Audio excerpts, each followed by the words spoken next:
Corruption इल्जामात के हवाले से डिस्ट्रिक्ट अकाउंट ऑफिस बहावलनगर के 12 अफसरों को गिरफ्तार कर लिया गया है।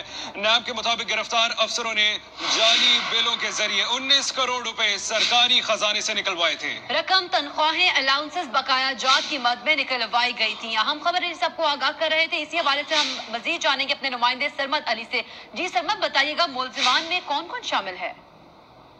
जी बिल्कुल, डिस्ट्रिक्ट अकाउंट ऑफिसर भी इसके अंदर शामिल हैं, जिनका नाम जावेद अख्तर और मकसूद अहमद है। ये दर्जा अव्वल के यहाँ पर मुलाजिम थे, जिनको जो है वो नैब मुल्तान की जानिब से कार्रवाई करते हुए हिरासत में लिया गया है। मुल्जिमान ने महकमा तालीम के जो लोग, जो अफसरान और जो मुलाजमीन रिटायर हुए थे, उनके नाम पर जाली बिल बनाकर और जाली रिकवरियां डालकर जो है वो बड़ी तादाद में जो है पैसे यहाँ से इनसे निकलवाए और इससे सरकारी खजाने को 19 करोड़ रुपए का जो है वो नुकसान पहुंचाया। जिसके बाद नैब ने आज जो है वो कार्रवाई करते हुए अफसरान को जो है वो हिरासत में लिया है और इसके खिलाफ मुकदमा दर्ज करके जो है तो वो कानूनी कार्रवाई। सरकारी खजाने को नुकसान पहुंचाया। बहुत शुक्रिया सरमद अली, आप हमें अपडेट कर रहे थे।